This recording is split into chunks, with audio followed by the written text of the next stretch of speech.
Live షోకి తిరిగి స్వాగతం. భూముల ధరలు అధికంగా ఉండడం వల్లే విజయవాడ అభివృద్ధి కాలేదన్న ఏపీ సీఎం చంద్రబాబు నాయుడు వ్యాఖ్యలతో ఏకీపిస్తారా అంటే 69% మంది అవునని 31% మంది కారణారు. ఇక అతిథుల పరిచయం శ్రీ ఎల్లంపల్లి శ్రీనివాస్ గారు, మాజీ శాసనసభ్యులు, విజయవాడకు సంబంధించిన ప్రముఖులు, బీజేపీ సీనియర్ నేత. శ్రీ బీసీ గోవిందరెడ్డి గారు, వైఎస్ఆర్ కాంగ్రెస్ పార్టీ శాసన మండలి సభ్యులు, గతంలో శాసనసభకు కూడా ప్రాతినిధ్యం వహించారు, కడప జిల్లా బద్దివేలుకు సంబంధించిన ప్రముఖులు. ఇక శ్రీ దిలీప్ కుమార్ గారు, భారతీయ జనతా పార్టీ తెలంగాణ నేత, శాసన మండలి మాజీ సభ్యులు. శ్రీ తెరకపల్లి రవి గారు, ప్రముఖ విశ్లేషకులు, సీనియర్ జర్నలిస్ట్, వారు కూడా వస్తారు. అలాగే నోము నరసింహ గారు, టీఆర్ఎస్ నేత, వారు కూడా వస్తారు. ఇక ముందుగా విజయవాడ సంబంధించి భూముల ధరలపై పెద్ద చర్చ జరుగుతుంది. సడన్గా చర్చ వచ్చింది.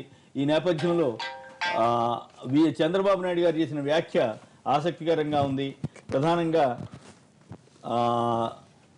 విజయవాడ ప్రాంతం కానీ ఈ రాజధాని ప్రాంతంలో భూముల ధరలు ఎక్కువగా ఉండడం వల్ల అది కొత్త సమస్య అవుతోందని, దీనివల్ల భూముల ధరలు పెరగడం వల్ల అభివృద్ధికి ఆటంకం అవుతోందని, అద్దెలు ఎక్కువగా ఉండడం వల్ల నష్టం జరుగుతోందన్నారు.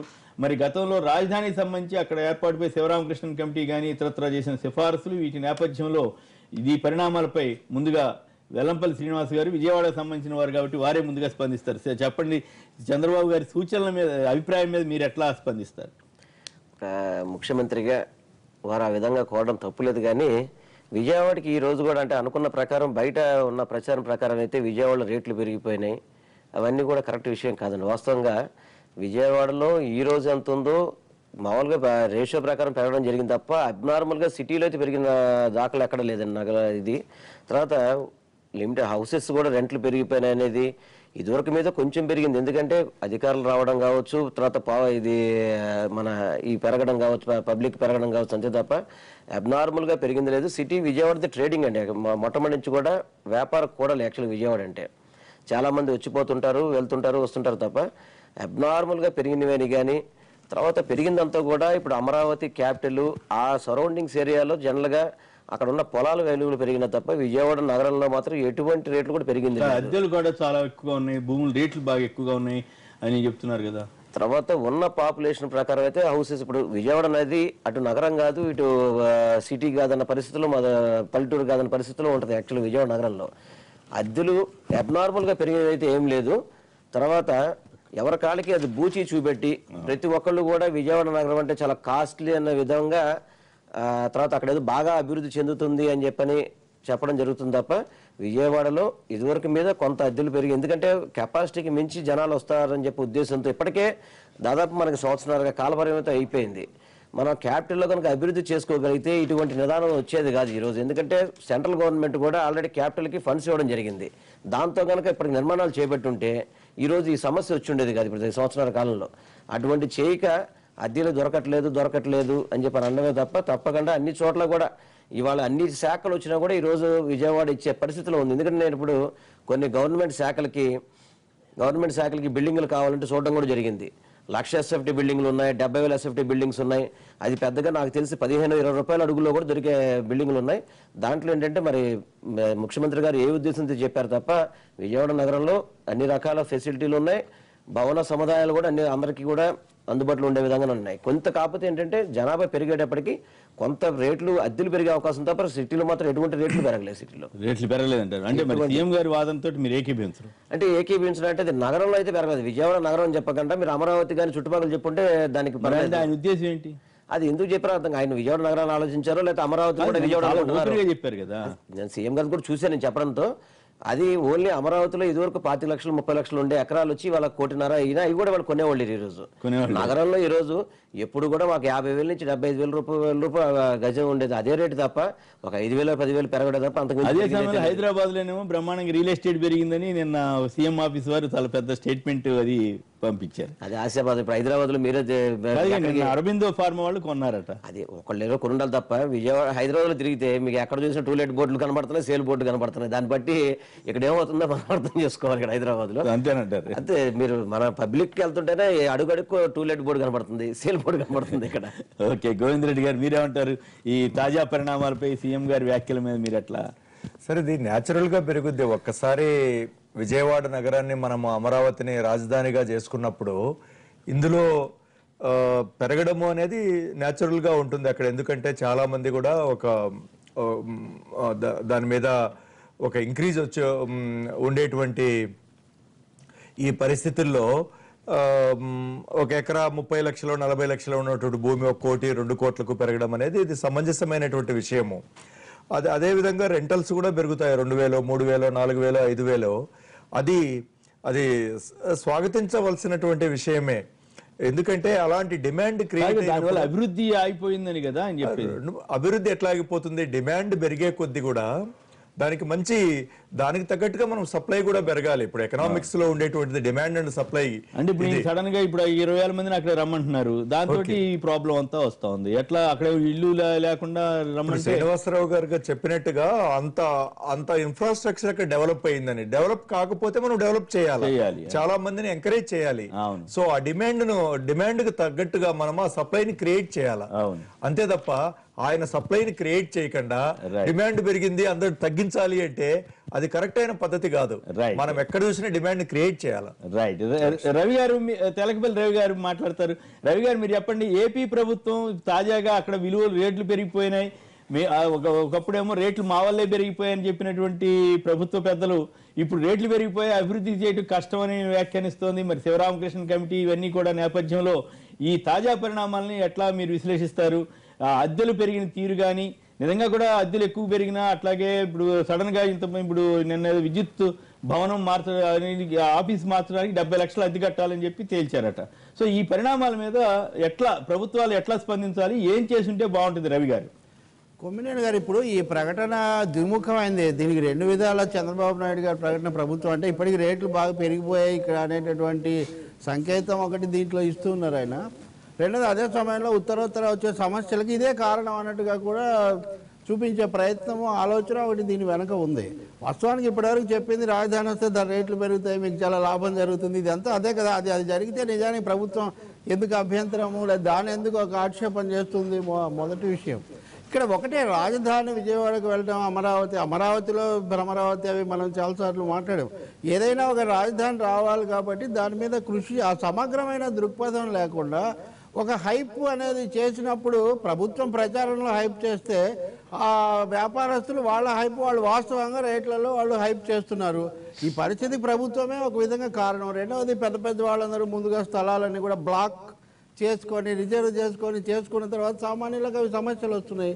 మూడవది, సాక్షాత్తు ముఖ్యమంత్రి గారే ఒక ప్రైవేట్ అతిథి గృహంలోకి వెళ్ళటం అనేది మొత్తం ఒక ప్రైవేట్ కార్యక్రమంగా మార్చేటటువంటిది వచ్చిన తర్వాత దాని ప్రభావం కూడా ఉంది. విజయవాడకి ఇటీవల ఎప్పుడు అక్కడ మనం విజయవాడలో చూసినా ప్రజలు 2 విషయాలు నొక్కి చెప్తున్నారు. ఒకటి, అద్దెలు చాలా విపరీతంగా పెరిగాయి. ఇది ప్రభుత్వం బాధ్యత కాకపోవచ్చు, కానీ అక్కడ ఒత్తిడిని ఉపయోగించుకుంటున్న పరిస్థితి. రెండవది, ట్రాఫిక్ సంబంధించి ఇంత విస్తారంగా పెరిగిన ట్రాఫిక్ కావాల్సినటువంటి ఏర్పాట్లేనండి లేదు. అంటే ఇక్కడ సమగ్రంగా ఆలోచించి సత్వరంగా చర్యలు, ప్రాధాన్యతలు అనేది ప్రభుత్వం చేయకపోవటం అనేది చాలా కీలకంగా కనిపిస్తుంది. అంటే ఇప్పుడు జూన్ 2016 జూన్ వరకు అసలు నిర్మాణ కార్యక్రమాలే స్టార్ట్ కావని చెప్తున్నారు. మొదటి దశ 2018 చివరకు పూర్తి అవుతుంది. అంటే ఒక విధంగా ఎన్నికల ముందు పూర్తి అవుతుందన్న పద్ధతిలో ప్రభుత్వం మాట్లాడుతుంది. అదే వాస్తవమైనప్పుడు ఇంత హడావుడి ఎందుకు చేశారు? నేను ఇంతకుముందు కూడా చెప్పాను మీకు, హైదరాబాద్లో 10 ఏళ్ళు అన్నప్పుడు హైదరాబాద్ను కూడా ఉపయోగించుకొని మీరు చేస్తుండొచ్చు. లేదు, కొన్ని శాఖలు మేము తీసుకొని పోతాం, ఆ శాఖలకు సంబంధించి మా పద్ధతి ఇదని మీరు చెప్పుండ. ఏమి మీరు ఇప్పటికి కూడా ఆంధ్రప్రదేశ్ రాష్ట్ర ప్రభుత్వంలో తొందరగా రండి అని 1-2 సార్లు చెప్పడం, చర్చలు చేయడం, లేకపోతే ఉద్యోగులు రావడం లేదని, ఇప్పుడు ఇంతకుముందు ఉద్యోగులు రావడం లేదని వాళ్ళ మీద అన్నారు. ఇప్పుడేమో రేట్లు పెరిగిపోతున్నాయి, దీనివల్ల రావడం లేదంటున్నారు. ఏ తర్వాత ఫలితం ఏమిటి అనేటైతే మటుకు గజిబిజి గందరగోళం. మన శ్రీనివాస్ గారు వేలు కూడా చూపిస్తున్నారు, వారికి ఇంకా ఎక్కువ అవగాహన ఉండేటటువంటి అవకాశం ఉంది. ప్రభుత్వం ఇంతకంటే స్పష్టంగా, ఇప్పుడు రియల్ ఎస్టేట్ వ్యాపారం ఇంత పెరిగింది, మామూలు ప్రైవేట్ వాళ్ళే మనం ఇటు తిరిగి చూసేసరికి అంతస్తుల కొద్దీ కట్టేస్తున్నారు. మరి ఆంధ్రప్రదేశ్ ప్రభుత్వానికి స్పష్టత ఉంటే ఈ అంశాలు ఎందుకు చేయకూడదు? ఇప్పటికి 19 నెలలు అయింది శ్రీనివాసరావు, మనం మర్చిపోకూడదు. అందుకని ఇప్పటికైనా కానీ ఈ హడావుడి. అయితే ఇక్కడ ఒక పాయింట్ ఒకటి ఉంది. ఇప్పుడు శివరామకృష్ణ కమిటీ సిఫారసులు అవన్నీ కూడా కొన్ని రకరకాల ఈ సమస్యలను వస్తాయని చెప్పినప్పటికి కూడా అప్పట్లో కామెంట్ చేసినటువంటి పెద్దలు ఇప్పుడు ఈ రకంగా మాట్లాడటం వల్ల ఏమైనా ప్రయోజనం ఉంటుందా? ఒకటి, వ్యవసాయ భూములు, రెండోది జనసాంద్రత ఇప్పుడే ఎక్కువగా ఉండటం, వీటి గురించి చెప్పింది. సరే ఇంకా మనం అది అయిపోయింది, నిర్ణయం అయింది, అందరు బలపరిచారు కదా అని దాన్ని మనం అక్కడ చేర్చినా, మీరు శాసనసభలో తీర్మానం పెట్టినప్పుడే ఒక దీర్ఘకాలిక వ్యూహం అక్కడ ఉన్నటువంటి ప్రజాప్రతినిధులు వీళ్ళందరూ తీసుకోవాల్సిందే. దురదృష్టవశాత్తు రాజకీయ నేతలకు ఎక్కడ భూమి కొనాలి, ఎక్కడ ఎక్కువ దాని మీద ఉన్న దృష్టి విస్తృతమైనటువంటి ప్రజల కోణంలో ఉండుంటే, ఉద్యోగుల కోణంలో ఉండుంటే భిన్నంగా ఉండేది. ఇప్పటికైనా అలా చూడటం చాలా మంచిది. భవనాలకు ఏడాదికి 80 లక్షలు అద్దె తీయడం కంటే తీసుకోవడం చాలా మంచిది కదండి. ఉదాహరణకు చెప్పాలంటే లెక్కలేస్తే కనుక ఇటువంటివన్నీ అసలు ఆర్థిక కోణంలో కానీ, సామాజిక కోణంలో కానీ, వాస్తవిక కోణంలో కృషి తగినంత జరగడం లేదు. ఒక హడావుడి, ఒక అనవసరమైన ప్రచార ఆర్భాటం, ఒక విధమైన ఇటీవల కాలంలో కొద్దిపాటి ఒత్తిడికి కూడా గురవుతున్నట్టుగా కనిపిస్తుంది. ఒత్తిడికి కూడా గురవుతుంది, అది కనిపిస్తుంది. అది బహిరంగంగా ఇప్పుడు ఇంత పరస్పర ఒత్తిడికి కూడా గురవుతుంది. ఇప్పటికే కేంద్రం క్యాపిటల్ నిమిత్తంగా డబ్బులు ఇస్తుంది సార్. ఈ పాటిగా మనం నిర్మాణం చేపట్టి దశల వరకు తీసుకొస్తే మనకి ఈ రోజు ఈ సమస్య కూడా వచ్చేది కాదు. ఎందుకంటే విజయవాడకు ఒకేసారి ఇంతమంది జనం వచ్చే తట్టుకునే కెపాసిటీ ఉన్న విజయవాడ కూడా కాదు. ఎందుకంటే చుట్టూ అటు ఇటు కాలువలు వెళ్తుంటాయి. మా విజయవాడ నగరం వచ్చేప్పటికి చాలా వరకు చుట్టూ కొండల మధ్యలో సిటీ ఉండడం జరుగుతుంది. ఇవన్నీ ఏంటంటే సరిగ్గా ప్రణాళిక సరిగ్గా చేపట్టకపోవడం. ఇందాక రవి గారు చెప్పిన ప్రకారం 19 నెలలు అయింది. 19 నెలల్లో కనీసం నివాసాలు, ఒక్కొక్క నివాసాలు బిగిన్ చేసినా కూడా ఈ రోజు కన్స్ట్రక్షన్స్ ఏముంది, దాదాపు 6 నెలల్లోనే పెద్ద పెద్ద అపార్ట్మెంట్స్ కట్టేస్తున్నారు. ఈ రోజు అన్ని సౌకర్యాలు పెట్టాలా, పిల్లలకి స్కూల్స్ కూడా రేపు ఉదయం షార్టేజ్ వచ్చే అవకాశం ఉంది. ఎందుకంటే ఇంతమంది స్టూడెంట్స్ ఒకేసారి కనుక విజయవాడ వస్తే ఉన్న స్కూల్స్ ఎస్టాబ్లిష్ చేయాలి తప్ప స్కూల్స్ ఇంకా పెరిగిన దాఖలు ఇంతవరకు ఏం లేదు. ఇవన్నీ కూడా రాను రాను సమస్యలు. కాబట్టి దాన్ని ప్రభుత్వం దాన్ని ఒక సిస్టమ్ ప్రకారం, పద్ధతి ప్రకారం జరుగుతుందంట 28వ తారీఖు. అప్పుడు ఏమైనా తెలుస్తారు ఇట్లాంటి సమస్యలు? పిల్లలకి స్కూల్ కూడా కెపాసిటీ ఉండాలి. ఎందుకంటే ఏమంటారు రవి గారు? మేధో మదనం కాదు, ఒక విధమైనటువంటి బాధా మదనం జరుగుతుంది ఆ ప్రాంతంలో. రాజధాని వచ్చినందుకు సంతోషించాలా, ఇన్ని సమస్యలు, ఒత్తిళ్లు. అయితే 83 రోజుల తర్వాత చంద్రబాబు గారు మళ్ళీ వాళ్ళ సచివాలయానికి, హైదరాబాద్ సచివాలయానికి వస్తున్నారంటున్నారు. మరి దాన్ని బట్టి ఏమన్నా మళ్ళీ కాస్త వైఖరి ఏమైనా మార్చే అవకాశం ఉంటుందా? ఒకటైతే నిజం కదండి, 10 ఏళ్ళు రాజ్యాంగబద్ధంగా హక్కు వచ్చిన తర్వాత ఏ రాష్ట్ర ప్రభుత్వం కానీ రాజకీయంగా వాస్తవికంగా ఆలోచించినా దాన్ని అస్సలు ఆ మొహం కూడా చూడనాడు, తొక్కి చూడడం అనేది ఎలా కుదురుతుందండి? అది సరైనది కూడా కాదు. రెండోది ప్రజలు అక్కడ ఇక్కడ, తెలుగు ప్రజలు ఇప్పుడు 2 తెలుగు రాష్ట్రాలని మనం అంటున్నాం కానీ అంత హైదరాబాద్ అనేది లేకుండా, కాకపోతే భౌగోళిక దూరం రీత్యా ఒకసారి నిర్ణయం అయిన తర్వాత అక్కడికే పోవడము అనేది అది తప్పనిసరిగా అనివార్యమైంది, త్వరగా జరగాల్సిందే. కానీ వారు అన్నట్టుగా దశల వారీగా పథకం ప్రకారము నిర్మాణాత్మకంగా వెళ్ళి ఉండాలి. దాని బదులు ఒక వ్యాపారాత్మకంగా, ఒక హడావుడిగా, ఒక ప్రచార ప్రధానంగా చేయడం వల్ల ఈ సమస్య వచ్చింది. ఇప్పటికైనా అక్కడైనా ఒక అఖిల పరిషత్ సమావేశం జరిపి ఏం చేస్తే బాగుంటుంది, అలాగే వ్యాపార వర్గాలు వీళ్ళ సహకారం కూడా ఎలా తీసుకోవాలి, అందుబాటులో ఉన్న స్థలాలు, భవనాలను క్రమ పద్ధతిలో ఎలా ఉపయోగించుకోవాలి, రైతులకు చంద్రబాబు గారు ఏమన్నారు, ఇది ప్రధానంగా రైతులకు, ఇక్కడి వాళ్ళకు లాభం జరగాలనేది నా ఆలోచన అంటున్నారు. ఈ పద్ధతిలో పోతే ఇప్పటికే కట్టి పెట్టుకున్న పెద్ద పెద్ద బడా కన్స్ట్రక్టర్లకే లాభం జరుగుతుంది. ఇప్పుడు అక్కడ ఉన్న వాళ్ళకే కదా మీరు రేట్లు ఎక్కువ పెంచితే మీకు అభివృద్ధి ఉండదని మళ్ళీ ఆయనే చెప్తున్నారు. దిలీప్ గారు ఇక్కడ హైదరాబాద్ లో బ్రహ్మాండంగా రియల్ ఎస్టేట్ వచ్చేసిందని ముఖ్యమంత్రి కార్యాలయం వారు, కేసీఆర్ గారి కార్యాలయం ప్రకటించింది. అరబిందో ఫార్మా 29 కోట్లకు కొంది, అట్లాగే 24 కోట్లకి ఇంకో ఎకరం కొంది. ఇక్కడికి అక్కడికి పోల్చి మీరు ఎట్లా విశ్లేషిస్తారు? నాకు వారు చెప్పిన దాంట్లో అయితే నేను కొంత ఏకీభవిస్తాను. ఎందుకంటే ఎందుకో మీరు ఏ ఏరియా మీ పార్టీ కదా, టూలెట్ బోర్డులు హైదరాబాద్ బిజినెస్ లో కొద్దిగా డౌన్ అయినటువంటి, నిన్ననే ఒక ఇండస్ట్రియలిస్ట్ నాకు చెప్తా ఉన్నాడు, సార్ ఎంత ఏం చెప్పినా మీరు ఏ 24 hours కరెంట్ ఇచ్చినా, ఏ వాటర్ ఇచ్చినా అసలు మూమెంటే లేదండి అన్నాడు. స్తబ్దత వచ్చింది అన్నాడు. మరి స్తబ్దత వచ్చింది. దాంట్లో పారిశ్రామిక వర్గాల మాట అది. అందులో ఒక కీలక బాధ్యత వస్తున్నా అని చెప్పాడు నాతో. స్తబ్దత అదేంటే ఎందుకు వచ్చింది? రేట్లు తగ్గితే మూమెంట్ లేదంటున్నాడు ఆయన. మూమెంట్ లేదంటున్నాడు, కొంత డిమాండ్ తగ్గింది అంటున్నాడు. ఇంతకుముందు చెప్పిన డిమాండ్ అండ్ సప్లై పద్ధతిలో కొంత ఇంపాక్ట్ ఉందంటాడు ఆయన. బట్ గతంలో ఇమ్మీడియట్ గా ఉన్నదానికంటే ఇప్పుడు కొంత రికవరీ పాత లోపల ఇండస్ట్రీ కానీ వేరే రియల్ ఎస్టేట్ వ్యాపారం కానీ గాడిలో పడుతున్నాయి అన్నమాట అన్నాడు ఆయన. దట్ మీన్స్ అది ఇంకా ఇప్పుడిప్పుడే రికవర్ అవుతున్నటువంటి పరిస్థితి. సో అంత మీరన్న అక్కడ కాంటెస్ట్లో, విజయవాడ కాంటెస్ట్లో కూడా నాకు నేనేం వారు పోవాలని కోరుకోవట్లేదు, లేదా ఇక్కడ ఇంకో 10 ఏళ్ళు ఉండే సంతోషమే సోదరులు అందరు కూడా. కానీ బట్ నాకు అర్థం కాని విషయం ఏంటంటే, మీరు చైనీస్ కాంట్రాక్టర్స్ కానీ, రిలయన్స్ వాళ్ళు దారులు రోడ్లు వేసేటప్పుడు కానీ మీరు కొన్ని గెస్ట్ హౌస్ చూస్తారు, అవి టెంపరీ స్ట్రక్చర్లా తీసుకొచ్చి పెట్టేస్తాడు. 2 స్టోరీడ్ బిల్డింగ్స్ ఉంటాయి, ఏసీ ఎవ్రీ ఫెసిలిటీ ఉంటుంది. ఆ తర్వాత మీరు అది అంటే అంత క్రియేట్ చేయగలిగేటువంటి ఒక ఇన్ఫ్రాస్ట్రక్చర్ ఈరోజు మన చేతిలో అందుబాటులో ఉంటే, మీరు ఓపెన్ ప్లేస్లో బ్రహ్మాండమైన అట్లాంటివి వేయండి, 10,000 వేయండి, అందరూ తీసుకెళ్ళి అకామిడేషన్ అటు ఆఫీసులకు ఇవ్వండి, వీళ్ళకి ఇవ్వండి. నాకు అర్థం కాలేదు. అంటే అధికారం మన చేతిలో ఉన్నప్పుడు అసలు ఏంటి రాజు తలుచుకుంటే దెబ్బలకు కొద్దిగా పరిస్థితి కదా. రాజధాని విషయంలో ఇబ్బంది ఎందుకు పడుతున్నారో అర్థం కావట్లేదు. ఉద్యోగులు ఒకసారి సిద్ధపడ్డాక మీరు ఈ ఆఫీసు ఉద్యోగులు వాళ్ళ సమస్యలు వాళ్ళు అడుగుతున్నారు, మేము వచ్చి అక్కడ అద్దె కట్టాలి ఎక్కడి నుంచి తప్పేం లేదు. But you have to provide that facility to them అన్నా. అవకాశం ఉంది, మరి ఎందుకో 18 నెలలైనా కూడా ఆ దిశగా ఎందుకో ఇంకా తడబడుతున్నారు. ముఖ్యమంత్రి గారికి ఒక స్పష్టత లేదు సార్. ఒక్కొక్కసారి మాత్రం నేను అమరావతిని ప్రపంచ స్థాయి రాజధానిగా చేస్తానంటారు. న్యాచురల్ గా ఆయన ప్రతి మాటకు కూడా ఒక స్పందన వస్తుంది పబ్లిక్ లో, ఇస్ బికాస్ ఆయన ఒక ముఖ్యమంత్రి గారు కాబట్టి. సో ఇట్లాంటిది చేస్తానన్నప్పుడు ఆయన చాలా రవి గారు చెప్పినట్టుగా ఒక నిర్మాణాత్మకంగా ఎట్లా తీసుకెళ్ళాలి, ఏ విధంగా ఈ గ్యాప్ ను మనం తగ్గించి అట్లా ఎక్కడెక్కడ దశల వారీగా ఎట్లా తీసుకొచ్చారనేది ఆ స్పష్టత లేని కారణంగానే ఇట్లాంటివన్నీ ఆయనే ఒకసారి ఎట్లా మాట్లాడుతున్నారు, రెండోసారి రేట్లు పెరుగుతున్నాయి అంటున్నారు. అంటే ఒక కాంట్రడిక్టరీగా ఆయన ఇచ్చేటువంటి స్టేట్మెంట్స్ వల్ల కూడా ఒక స్తబ్దతగా కూర్చోలేడు కదా. ముఖ్యమంత్రి గారికి స్పష్టత లేకుండా అట్లాంటి విజన్ ఉన్న నాయకుడు ఉంటాడని అనుకోను. ఏదో ప్లాన్ ఉంటుంది, బట్ ఎందుకో అది ఆశించిన స్పీడ్. దిలీప్ గారు చెప్పింది నిజమే, ఆయన ప్లానింగ్ విజన్ ఉంది ఆయనకు. అది ప్రభుత్వ ప్రధానమైంది కాదు. ఈ ఇన్ఫ్రాస్ట్రక్చర్ రంగంలో దీని అంతట్లో కూడా ప్రభుత్వం చొరవ తీసుకొని దిలీప్ గారు అన్నట్టుగా వెంటనే చేయాలని లేదు. ఆయనది ఒక విధమైన కార్పొరేట్ విజన్. కార్పొరేట్ విజన్ కు అక్కడ ఉన్నటువంటి గ్రౌండ్ రియాలిటీస్ కు ఈ రెండింటికి సింక్ కావడానికి సమయం పడుతుంది. ఈ క్రమంలో ఎవరి పద్ధతి ప్రకారం వాళ్ళు వెళ్తున్నారు. దాన్ని ఆయన రెండు రకాలుగా చూపిస్తున్నారు. విజన్ లేదని మనం చెప్పలేము. రాజధాని కూడా కేంద్రం నుంచి రావాల్సిన నిధులు వెంటనే రాబట్టి ఆ నిధులతో ప్రభుత్వ ప్రధానంగా చేయాలని ఆయన భావించడం లేదు. ప్రైవేట్ భాగస్వామ్యం మీద, అందులో సింగపూర్ భాగస్వామ్యం మీద ఎక్కువగా దృష్టి ఉంది. చాలా సమస్యలు 4 దేశాలు ముందుకు ఇప్పుడు ఇందులో 2-3 అంశాలు మనం అర్థం చేసుకోవాలి. చంద్రబాబు గారు మాట్లాడే దాంట్లో చంద్రబాబు గారు ఒక మాట ఏమో ఇది సింగపూర్ ప్రపంచంలోనే అద్భుతమైనటువంటి రాజధాని అంటాడు. మరి అంత కాస్ట్లీ ప్రాంతంలో ఎందుకు పెట్టాల్సి వచ్చిందో మరి ఆయనే చెప్పాలి.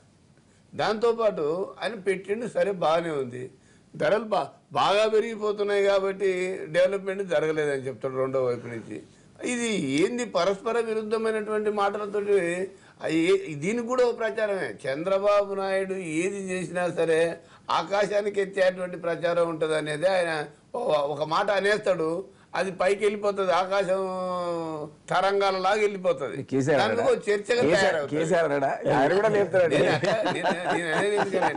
దాని కేసీఆర్ అంటాగానే ఆ రకమైనటువంటి ఆకాశానికి వెళ్ళిపోయేటువంటి ప్రచార సాధనాలు లేవా? అప్పటి నుంచి కాదు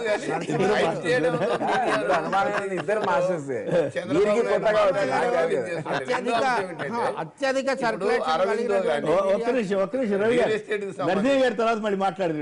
రియల్ ఎస్టేట్ కు సంబంధించి పెరిగిందా తగ్గిందా అనేది కాదు, అందరికీ అర్థమయ్యే విధంగా ఉన్నటువంటి ప్రాపర్టీస్ ను డిస్పోజ్ చేసిన తీరు వచ్చినటువంటి డబ్బులు అవపడుతూనే ఉంది. దాన్ని బట్టి ముఖ్యమంత్రి కార్యాలయం విడుదల చేయడం ఏంది, మనకే అవపడుతుంది కదా. బొవ్వలంత రేట్లు పెరిగినాయి, ఈ రకమైనటువంటి డిమాండ్ ఉంది అనేది అర్థమైందిగా. అంటే ఇప్పుడు మీకు అవసరమైనప్పుడేమో ప్రభుత్వాలు ఏం చెప్తున్నాయి, ఓ చూసారు ఎంత విలువ వచ్చేసిందో అంటారు. తర్వాత ఏమంటున్నారు, అరే ఇంత రేట్లు పెరిగితే ఎవడొస్తాడని మళ్ళీ మీరే అంటున్నారు. ఏది ఏది ఏది నమ్మాలి? గారు రేట్ల విషయంలో ఏ రోజు మాట్లాడలేదు. అంటే జనరల్ గా ప్రభుత్వాల గురించి, కంపెనీస్ కి ఇచ్చేవి, కార్పొరేట్ సంస్థలకు ఇచ్చేది, వాళ్ళ దగ్గర డబ్బు ఉంది కాబట్టి ఆ డబ్బు పెట్టాల్సిందే, అది ప్రజలకు రావాల్సిందే ఆ డబ్బు. రెండో అంశం ఇక్కడ మనం గమనించాల్సింది ఏంటంటే, ఈరోజు రియల్ ఎస్టేట్ కొన్ని టూలెట్ బోర్డ్స్ చాలా పెరిగిపోతున్నాయని. మరి హోటల్స్ అన్ని ఎందుకు కొత్త కొత్త అని వెలుస్తున్నాయి, స్టార్ హోటల్స్ అవి ఎవరు తింటున్నారు, రాత్రిపూట మాయమైపోతుంది ఆ భోజనం. అదే హోటల్ బిజినెస్ కూడా తగ్గిందండి. చెప్పండి నెట్ ఓపెన్ చేస్తా చాలు సార్. కూడా ఎందుకు ఓపెన్ అవుతున్నాయనంటే వారికి ఏం పని లేక ఓపెన్ అవుతలేవు. ఏదో కొత్తగా ఏమొచ్చినాయి, ఏ హోటల్ వచ్చినాయి, కొత్త హోటల్స్ వస్తున్నాయి. మీరు ఒకసారి తెలిసినారు ఏరియా విజయవాడ పోతు చూసుకుంటా పోయి, ఇంత ముందు చూసారు, ఇప్పుడు చూసుకుంటూ పోండి. రెండో అంశం ఏంటంటే, నేను ఇంకో విషయం మీకు చెప్పదలుచుకున్నాను. విజయవాడకు హైదరాబాద్ కు పోలికనే లేదు. ఎందుకనంటే దాని చుట్టూ నీరున్న ప్రదేశం, మాగాని ప్రదేశం, లూజ్ సాయిల్, దానికి ఉండేటువంటి పక్కనున్న సముద్రంతో వచ్చేటువంటి హాట్ బోట్లు. కానీ హైదరాబాద్ కి అది లేదే. హైదరాబాద్ అందుకనే విశ్వ నగరంగా విరాజిల్లడానికి అనేక అవకాశాలు ఉన్నందుకు హైదరాబాద్ ఉంది. కానీ దీనికి దానికి పోలికనే లేదనేది మనం అర్థం చేసుకోవాలి. హైదరాబాద్ మించిన సిటీ తయారు చేస్తా ఉంటున్నారు కదా వాళ్ళు. అంటే ఒక టెంపరీ సెట్ బ్యాక్ ఉన్నప్పటికీ కూడా హైదరాబాద్ లో అంటే కలిసి ఉన్నటువంటి నగరం కాబట్టి చాలా మంది సర్కార్ ఏరియా నుంచి కానీ మిగతా ప్రాంతం నుంచి కానీ పెట్టుబడుల వల్ల ఒక టెంపరీ సెట్ బ్యాక్ ఉన్నప్పటికీ కూడా ఇది ఒక ప్రపంచ స్థాయి నగరం కాబట్టి ఖచ్చితంగా దీన్ని పికప్ అవుతుంది. ఇది రవి గారు ఇందాక మీరే చెప్పారు. రవి గారు రెండు విషయాలు అండి. ఇప్పుడు హైదరాబాద్లో కొద్దిపాటి రీఅడ్జస్ట్మెంట్ జరుగుతున్న మాట నిజం. దీనివల్ల ఇళ్ళు ఇట్లాంటివి వెంటనే ఖాళీ చేయడం ఉంటాయి. ఇప్పుడు అది ఇంకొంచెం ఎక్కువగా జరుగుతుంది. ఎందుకంటే ఒక భాగం, చిన్న భాగం, ఇంత పెద్ద మహానగరంలో జనాభా రీత్యా చూస్తే ఈ సంఖ్య 20,000 మందో 50,000 మందో వెళ్ళటం అనేది అది నిజానికి పెద్ద ఎక్కువ కాదు. వ్యాపార వర్గాలు వాళ్ళ మూలాలు అక్కడున్నాయా ఇక్కడున్నాయా అని మొత్తానికి నాకు అర్థమైనంతలో వ్యాపార వర్గాలు ఎక్కడ లాభం ఉంటే అక్కడ ఉంటాయి తప్ప కేవలం ఈ రాష్ట్ర విభజనను బట్టి అవేం వెళ్ళవు. ఇప్పుడు కొన్నటువంటి అరవిందో ఫార్మా ఉందనుకోండి, అది ఎక్కడిది? అందుకనే కేవలం ఈ ప్రాంతీయ విభజనను బట్టి అది జరగదు. నరసింహయ్య గారు చెప్పేదంటే ఒకటే, వారికి చంద్రబాబును ఆకాశానికి ఎత్తడం కాదు, అత్యధిక సర్క్యులేషన్ గల పత్రికలు కేసీఆర్ గారి పట్ల అత్యంత అనుకూల వైఖరి తీసుకోవడం అనేది మనకు కనిపిస్తూనే ఉంది. అందుకని వారికి ఏదో మీడియా లేదు, వీరికొక్కరికే ఉభయులు కూడా రియల్ ఎస్టేట్ ధరలు పెరిగితే అది అభివృద్ధి అనే ఒక భావన ఉంది. ఇప్పుడు కేసీఆర్ గారు రాచకొండ గురించి మాట్లాడినా, యాదగిరి గురించి మాట్లాడినా, లేదా హైదరాబాద్లో అక్కడక్కడ కొత్త కొత్త భవనాలు క్లస్టర్స్ గురించి మాట్లాడినా దాని చుట్టూ మళ్ళీ ఒక మలి దశ రియల్ ఎస్టేట్ భూమి రావాలనే ఆలోచన లేదని కాదు. ఇదే కోకాపేట మీదే కదా రాజశేఖర రెడ్డి పాలన అద్భుతంగా నడుస్తుందని అప్పుడు మొదలైంది. ఆ తర్వాత డబ్బులు కూడా కట్టలే, వాళ్ళకి తీసుకోలేదు కూడా. ఇప్పుడు మళ్ళీ అరవిందో అదే విధమైన పద్ధతులు అండి, విధానాలు, భూములు, బూస్టులు, వీటి విషయంలో ఉభయ చంద్రుల మధ్య పెద్ద తేడా ఏమి లేదు. రాజారావు గారు ఒక్క నిమిషం మీరు మాట్లాడదాని ముందుగా. రాజారావు గారు బెంగళూరు నుంచి లైన్ లో ఉన్నారు. బెంగళూరులో రియల్ ఎస్టేట్ ఎట్లా ఉంది రాజారావు గారు? హలో, నమస్కారం అండి. బెంగళూరులో రియల్ ఎస్టేట్ ఎట్లా ఉంది? నమస్కారం అండి కేసీఆర్ గారు, కేఎస్ఆర్ గారు. కేఎస్ఆర్ చెప్పండి. అదే అక్కడ ఉన్న పెద్దలందరికీ కూడా నమస్కారం. ఎస్పెషల్లీ మిగతా వాళ్ళ పేర్లు నాకు తెలియవు అనుకోండి. నేను అనుకుంటున్నాను ఈ మన రాజధాని గురించి ఎంప్లాయీస్ ను తరలించడం విషయంలో జరుగుతుందనేసి నేను అనుకుంటున్నాను, అదే వింటున్నాను. సో నా ఉద్దేశం ఏంటంటే అండి, ఇప్పుడు ఈ పరిస్థితుల్లో అంటే మనకి రాష్ట్ర విభజన జరిగి ఇవన్నీ జరిగిన ఆల్మోస్ట్ ఆల్ 2 సంవత్సరాలు అయిన తర్వాత కూడా ఈ ఉద్యోగస్తులు ఈ విధంగా మాట్లాడటం అంత సబబుగా లేదనేసి నా ఉద్దేశం. ఎందుకంటే కాస్త కూస్తో వాళ్ళకి రాష్ట్ర ప్రభుత్వానికి కష్టాల్లో ఉన్న రాష్ట్ర ప్రభుత్వానికి ఏదో ఎంకరేజ్మెంట్ చేసేటట్టు ఏదో ఫేజుల వారీగా మేము వస్తాము చేస్తామని మాకు ఇంత ఫెసిలిటీస్ వాళ్ళు రావని చెప్పలేదు. మీరు గమనించలేదేమో, మీరు బెంగళూరులో ఉన్నారు కదా, మీకు అర్థం కాలేదు. వాళ్ళు రావని చెప్పలా. మాకు ఒక ఆఫీస్ వస్తే ఎక్కడో చూపించండి, ఒక ఇల్లు ఎక్కడో చూపించండి అని అడుగుతున్నారు. మా పిల్లలకి చదువులు ఎట్లా వేయాలో చెప్పండి అని అడుగుతున్నారు. 20-25 మంది వచ్చేటప్పుడు మరి అడగకుండా వెళ్ళిపోమని మీరు ఎట్లా చెప్పగలుగుతారు రాజారావు గారు? వాళ్ళ బాధలు వాళ్ళు చెప్పుకునే హక్కు ఉంటుంది కదా. రైట్. సూరిబాబు గారు కడియం నుంచి లైన్ లో ఉన్నారు. సూరిబాబు గారు నమస్కారం, మాట్లాడండి. నమస్కారం అండి. అక్కడ ఉన్న వారికి అందరికీ కూడా నమస్కారం అండి. ఇప్పుడు రవి గారు చెప్పినట్టు చంద్రబాబు నాయుడు గారు 100% ఒత్తిళ్లు ఉన్నారండి. ఎందువల్లంటే దీని మీద నేను 2 విషయాలు చెప్పదలుచుకున్నాను. బీజేపీ గవర్నమెంట్ అన్ని విధాలా సహకరించదని మిత్రపక్షంగా అనుకున్నారు, కానీ ఆ పరిస్థితి ఏమో ఇప్పుడు కొనసాగుతున్నది. ఎందువల్లంటే ఆ రోజుని మా చంద్రబాబు నాయుడు గారు మోడీ గారిని విమర్శించారు గోద్రా సంఘటన జరిగినప్పుడు. ఆ విషయాన్ని అది దృష్టిలో పెట్టుకుని మోడీ గారు ఎట్టి పరిస్థితుల్లో కూడా చంద్రబాబు నాయుడు గారు సహకరించలేదు. ఎందుకంటే ఆ రోజు మేము గవర్నమెంట్ నుండి తప్పు చేసామన్నారో దాన్ని దృష్టిలో పెట్టుకుని అసలు మీద ఈ విధంగా కక్ష తీసుకుంటున్నారని మాకు అనిపిస్తుంది. రెండో సంఘటన ఏంటంటే హైదరాబాద్ నుంచి అమరావతికి వచ్చేయాలని చంద్రబాబు నాయుడు గారు అనడం జరిగింది. అదేంటంటే కేసీఆర్ తో మొన్న కూర్చుని మాట్లాడుకున్న తర్వాత మళ్ళీ హైదరాబాద్ వెళ్తున్నారు తప్ప ఆ కేసు విషయంలో, రేవంత్ రెడ్డి కేసు విషయంలో గట్టానే అటువంటి విషయాల్లో అతను పూర్తి ఒత్తిడిలో ఉండి ఏం చేయాలని ఆంధ్రప్రదేశ్ చేసే పరిస్థితిలో ఇతను బీజేపీ గవర్నమెంట్ లేదు, ఇతను ఏం చేస్తారో ఇతనికి అర్థం అవుతలేదు. అందువల్ల ఏంటంటే సూరిబాబు గారు ఏమనుకోబాకండి, మీకు అంటే జనం అవగాహన లేకుండా మాడుతున్నారు. ఏదో బీజేపీ మిత్రపక్షమైన సపోర్ట్ చేయట్లేదని చెప్పని.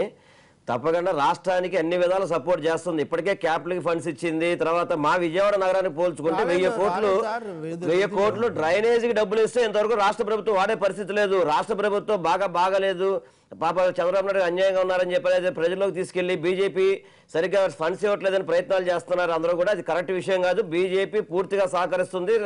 రాష్ట్ర ఆంధ్రప్రదేశ్ అవతరణలో కావచ్చు, రేపు అభివృద్ధిలో కూడా బీజేపీ ప్రధాన భాగస్వామ్యం ఉంటుందండి. అంటే ఒకటి వాస్తవం. నేనైతే ప్రత్యేక హోదా విషయంలో మీరు మాట తప్పారన్నది వాస్తవం. అదే సమయంలో కేంద్రం నుంచి రాష్ట్రానికి రావాల్సిన డబ్బులు బాగానే ఇస్తున్నారనేది మా బోటాలకు అనిపిస్తుంది. ఉదాహరణకి 2,000 కోట్లు దాదాపు రాజధానికి ఇచ్చారు. అట్లాగే ఇప్పుడు మీరు చెప్పినట్టు ఆయా విభజన చట్టంలోని ఇన్స్టిట్యూషన్స్ ఇస్తున్నారు, ఇన్ఫ్రాస్ట్రక్చర్ ఇస్తున్నారు. దాదాపు మాకు విజయవాడ అమ్మవారు కూడా వారది ఎప్పటి నుంచో దాదాపు 400 కోట్లు పెట్టి ఒక నాకేమనిపిస్తుంది అంటే విభజన వల్ల ఏపీకి మంచి లాభం జరిగే అవకాశం ఉంది. తప్పకుండా వాళ్ళు విభజన చట్టంలో ఉన్న హామీలు వాళ్ళు కాంగ్రెస్ వాళ్ళు పోతే పోయారు, కానీ ఏపీకి బాగా హామీలు ఇచ్చారు. అవన్నీ చట్టంలో పెట్టి మంచి పని చేశారు. ఆ తర్వాత బీజేపీ వాళ్ళు కూడా అవన్నీ ఇంప్లిమెంట్ చేసే ప్రయత్నంలో ఉన్నారు అనేది అర్థమవుతాం. అయితే ప్రత్యేక హోదా విషయంలో మాత్రం దాన్ని టెక్నికల్ గా ఏ విధంగా మీరు ఏదైనా చెప్పండి, మీరు మోసం చేశారనే ఫీలింగ్ జనంలోకి వెళ్ళిపోయేసరికి జనాల్ని అలా మోటివేట్ చేస్తారు సార్. 100% మోడీ గారు అనే వ్యక్తి ప్రాక్టికల్ వ్యక్తి సార్. డెఫినెట్ గా ఏదైతే ప్రత్యేక హోదా ఉందో మొన్న కూడా వెంకయ్యనాయుడు గారు చెప్పారు, నీతి ఆయోగ్లో క్లియర్ చేస్తారు, అవుతుంది నమ్మకం సార్. ఎందుకంటే అభివృద్ధి వస్తున్నప్పుడు అవి ఏం చెప్పకుండా ఒక నా కాన్స్టిట్యూషన్ 400 కోట్లు పెట్టి ఫ్లైఓవర్ కడతాను సార్. 450 కోట్లు పెట్టి డ్రైనేజీకి వాటర్ ఇచ్చేది కేంద్ర ప్రభుత్వం డబ్బులు ఇచ్చింది. చెప్పుకోలేని పరిస్థితుల్లో మేము ఉన్నాం. అలాగే రాష్ట్ర ప్రభుత్వం కూడా మంచంతా టీడీపీని చెడంతా బీజేపీ చూపెట్టే విధంగా ప్రయత్నం చేస్తుంది. అది పూర్తిగా ఖండించాలి తప్పకుండా. ఎవరు ఖండిస్తారు? మీరే వచ్చి బ్రహ్మాండంగా పెరిగిపోయింది అన్న తర్వాత ఇంకెవరు ఖండిస్తారు?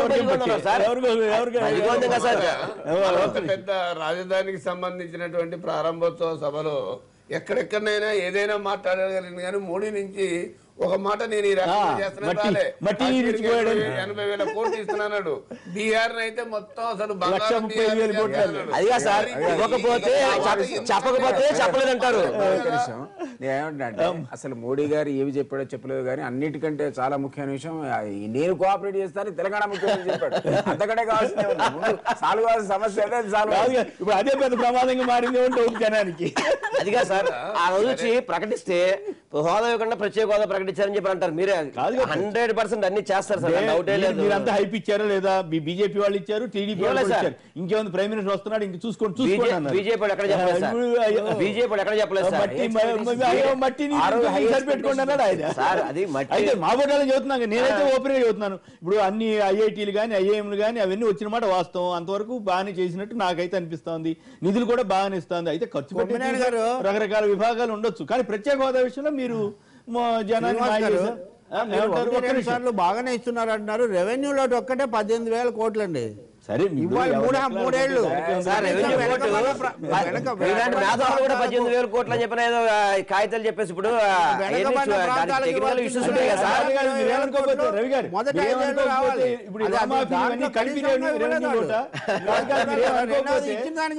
రెవెన్యూ లోటు అంటే ఇప్పుడు చంద్రన సంక్రాంతి కానుకన్నారు, అది పుష్కరాలకి 300 కోట్లు బడ్జెట్ లో పెట్టారు, 1,600 కోట్లు ఖర్చు పెట్టారు. మరి 10,000 కోట్లు సుమారుగా రుణాలు మాఫీ చేశారు. సరే, హామీ ఇచ్చారు, చేయొచ్చు. ఇవన్నీ కలిపితే రెవెన్యూ లోటు కింద ఇవన్నీ ఇవ్వక ముందు కేంద్ర ఫైనాన్స్ కమిషన్ వేసినటువంటి లెక్కది. దానికి ఇన్కమ్ కూడా పెరిగిందని చెప్పి ఆంధ్రప్రదేశ్ లో రెవెన్యూ పెరిగింది. మీలాంటి మేధావులు కూడా సార్, మీరు రవి గారు కేంద్ర ప్రభుత్వం మీద వెళ్ళడం కంటే చూడండి సార్, మీరు కూడా దాంట్లో లోటు బడ్జెట్ అంటే దానికి కొన్ని హెడ్స్ ఉంటాయి, ఆ హెడ్స్ కి ఇవ్వాలనే రూల్స్ ఉంటాయి. సిస్టమ్ ప్రకారం ఇస్తున్నారు తప్ప మీరు కూడా అట్లా ప్రజల్ని మీరు అలా చెప్తే అట్లా రవి గారు అట్లా అని చెప్పి ఆర్థికంగా ఏదో గొప్పగా ఉందని ఎవరు అనుకోరు. కాకపోతే ఉన్నదాన్ని జాగ్రత్తగా వాడుతున్నారా లేదా, కేంద్రం కూడా సరిగా ఇస్తుందా లేదా అనేది పాయింట్. మీరు అన్నట్టు అన్ని లోట్లు మీ దగ్గర ఉన్న అవసరాలన్నీ కూడా బడ్జెట్ లోటు కింద కేంద్రం పరిగణించదు. దానికి పద్ధతులు ఉన్నాయి. మీ బడ్జెటరీ ఎస్టిమేట్స్ ను మీ బడ్జెట్ తో పోల్చి ఎందులో ఇస్తారో అదే 60,000 కోట్లు నష్టం అన్నారండి ముందు. తర్వాత 20,000 కోట్లు నష్టం అన్నారు, 14,000 కోట్లు అన్నారు. తర్వాత సెంట్రల్ గవర్నమెంట్ వచ్చి ప్రైమ్ మినిస్టర్ వచ్చి 1,000 కోట్లు అనౌన్స్ చేశాడు. చివరికి 650 కోట్లు ఇచ్చారు వాళ్ళు. అంటే కేంద్ర ప్రభుత్వం వచ్చి అసలు ఇంత నష్టం జరగలేదు అన్నది. ఇప్పుడు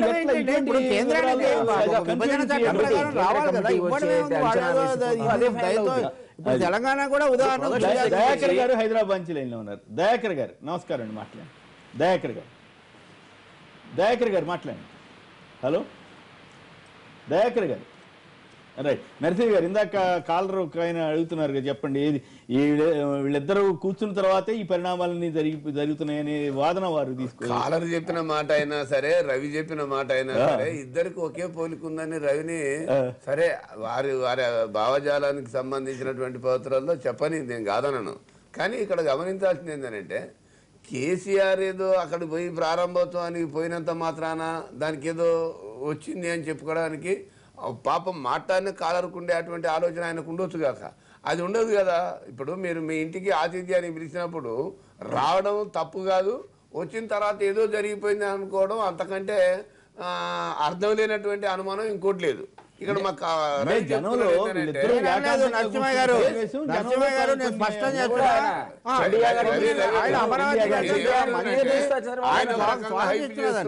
ఈయన ఒక రకంగా హైప్ చేస్తున్నాడు, ఆయనదో పద్ధతి ఈయనదో పద్ధతి. నీ కంపారిటివ్ అవసరం లేదు. నిన్న కాక మనం ఒకటే మైకులు పెట్టుకొని అరిగిపోయిన రికార్డ్ వేసి తిప్పి తిప్పి తిప్పి కొడితే డిపాజిట్ పోయినాయి, మనం అవపడకుండా పోయినాం. అందుకని కొద్దిగా మనం విజ్ఞతతో మాట్లాడితే మంచిది అనేది కొమ్మినేని గారు ఒక మాట, రవి గారు కొమ్మినేని గారు ఒక మాట, నరసింహయ్య గారు కేసీఆర్ గారి మాట గుర్తు చేస్తున్నా. మనం నమ్రతతో ఉండడం చాలా మంచిది, ఎక్కువ ఆధిక్యత వచ్చిందని మనం చేయొద్దని మొదటిది.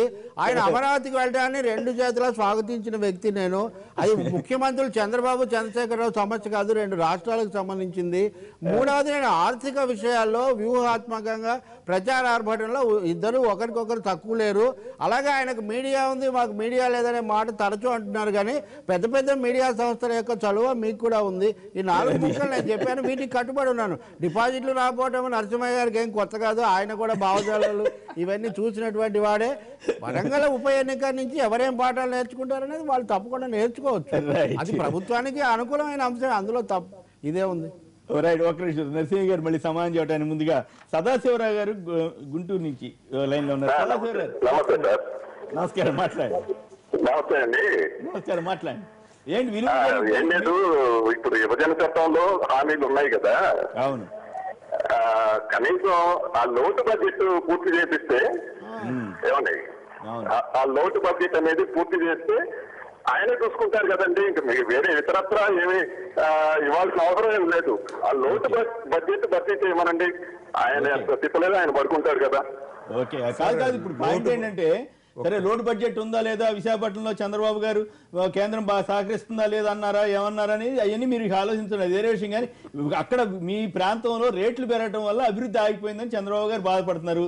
అవసరమైతే మీరు త్యాగం చేయాలని అంటున్నారు. మీరు త్యాగం చేయడానికి సిద్ధంగా ఉన్నారా లేదా, అది చెప్పండి.